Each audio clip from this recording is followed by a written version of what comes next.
Can you go from poor to rich? Let's reset the question.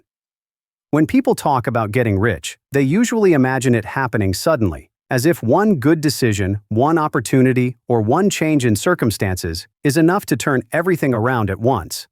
Yes, that idea is appealing, but it doesn't line up very well with how things usually unfold in real life. Going from poor to rich is normally quiet and gradual, and while it's happening, it rarely feels important or dramatic. Most of the time, it feels slow, repetitive, and fairly ordinary. What actually changes people's lives is not a single moment, but a series of small shifts made over time. Those shifts are usually made without much certainty and often without anyone else noticing.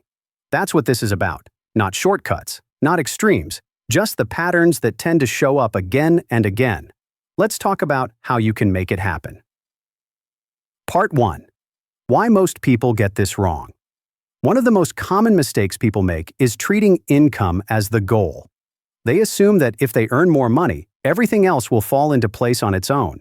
Sometimes that happens, but very often it doesn't. Higher income can make problems quieter for a while without actually fixing them. I've seen people earning good money who are still under pressure, still anxious, and still stuck in patterns they don't really control. At the same time, I've seen people start with very little and slowly build stability, options, and confidence over time. The difference is rarely intelligence, and it's rarely luck. It usually comes down to structure. People who build wealth tend to actually own something. That might be a business, investments, a skill that isn't easy to replace, or a setup that keeps producing value even when they step back. The dream of passive income. If all of your money comes from showing up and trading time for pay, it's very hard to move ahead. You stay busy, but progress stays limited. For many people, the uncomfortable truth is that they didn't fail. They just spent years building value that ultimately belonged to someone else. If you are interested in and enjoy this kind of video, please like, share, and subscribe to the We Do Money channel. Part 2. The first real step is boring and essential. Nobody goes from poor to rich in one huge jump. The first move is usually much smaller than people expect and a lot less exciting. It's the move from chaos to control. That usually starts with understanding where money actually goes, not roughly and not in theory, but clearly. It means spotting obvious waste, dealing with problems that have been ignored, and creating a bit of breathing room. This stage rarely feels like progress. It often feels like tidying up or clearing mess that should have been dealt with earlier. But without this step, everything else struggles. Ongoing stress pushes people toward short-term decisions, and short-term decisions quietly create long-term problems. So it's essential. Control comes first. Growth comes later. That order doesn't really change. Part 3. What rich actually means for you. This is something many people skip, even though it shapes almost every decision that follows. Being rich means different things to different people. For some, it means ending constant money stress. For others, it means having time back, more choice, or a sense of security. Very few people stay satisfied for long if their definition of wealth is based only on appearances. This matters because how you define wealth affects how you behave. If wealth means looking rich, spending tends to rise quickly. If wealth means control, spending becomes more deliberate. People who do well over time usually get clear on this early. Not perfectly and not in detail, but clearly enough to guide decisions when trade-offs appear. Part 4. Working hard matters, but not like people expect. Hard work is not a myth, but effort without direction doesn't go very far. What matters most is where that effort is applied.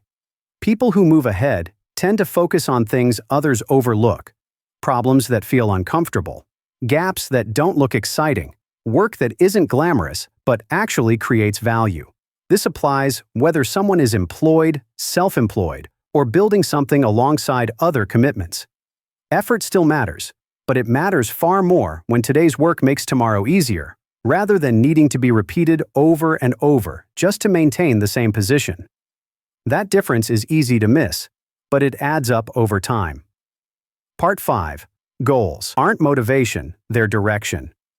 Goals are not there to energize you or keep you excited. Good goals prevent drift, narrow choices, and give effort a direction. They reduce distraction and make it easier to say no to things that don't fit. They don't need to be perfect or ambitious. They do need to be clear enough to act on. Without goals, people stay busy, and I call them busy fools. With goals, effort starts to accumulate in one direction, upward. Part 6. Excess spending is where most plans fall apart. This is where a lot of people undo their own progress without realizing it. As income increases, spending often increases alongside it. Not because it has to, but because it feels normal and socially acceptable. Small upgrades add up and drain your reservoir. You lease a nicer car, a larger place. Higher fixed costs that don't feel dramatic at first, but quietly increase pressure month after month. The drip of waste. The problem isn't enjoying life. The problem is allowing spending to grow faster than control. People who build wealth usually keep their lifestyle below what they could afford, at least for a period of time. That gap is what creates flexibility. Part 7. Debt changes how you think and act. Debt isn't just a financial issue. It affects how decisions are made. High-interest debt narrows options and ties future income to past choices. It makes setbacks feel heavier and reduces room to respond calmly. Most people who improve their position deal with this early. Some prioritize high-interest balances. Others clear smaller debts to build momentum. The approach matters less than the result. Less pressure creates more room to think clearly. Part 8. Saving is about habit, not willpower. Saving is rarely a willpower problem. If it were, most people would already have it under control. What tends to work better is habit and automation. When saving happens by default, spending adjusts around it without constant decision-making. You have what's left, and that's it. Once it's gone, it's gone. I know these are cliches, but they're true. Emergency reserves matter more than most people realize. Without them, one bad month can undo years of effort. With them, problems stay contained. Stability doesn't make someone rich, but without it, staying rich is unlikely. Part 9. Relying on one income is very risky. Most people who build wealth do not rely on a single income stream forever. They add skills, small businesses, investments, or other sources gradually. Not all at once, and not in a rush. This isn't about constant hustle. It's about reducing fragility. When one income source slows or stops, everything else doesn't immediately collapse. That alone changes how decisions are made. Part 10. Realizing ownership is the turning point. This is often where things begin to shift. Owning something changes how effort scales. That could be a business, investments, a skill that commands higher pay, or even an audience built with care. Money often appears as a side effect of solving problems that people genuinely care about. Most people don't begin with much capital. What matters more is consistency and staying involved long enough for progress to compound. Compounding only works when it's given enough time to matter. Part 11. Skills are one of the fastest levers available. High-value skills appear again and again in long-term wealth paths. Not because they are trendy, but because they solve real problems. Skills can be learned gradually, monetized early, and improved through use. Once a skill produces income, feedback arrives quickly, and that feedback makes improvement easier. Few investments respond that directly. This is also where intelligence can become a distraction, especially when it leads to constant planning, analyzing, and preparing instead of building. Part 12. Real action beats perfect planning every time. Many people stay stuck, not because they lack ability, but because they wait. They wait for the right time, the right plan, or a clear signal that everything is ready. That signal rarely arrives. People who move forward usually start before things feel settled. They try something small, see what happens, adjust, and repeat the process. Waiting often feels responsible, but it doesn't create movement. Part 13. Success stories are usually ordinary up close. When the noise is stripped away, most success stories follow a similar pattern. They begin with uncertainty, trial and error, and a focus on something practical. Progress is slow at first, then gradually accelerates. We've all heard the stories: the debt, the unpaid rent, the gambling problems, the life-changing events.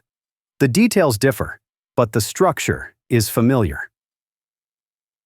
Part 14.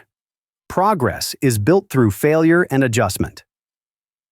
Failure isn't unusual. I've noticed that practically every success story has been built on previous failures, often multiple. It's part of the process.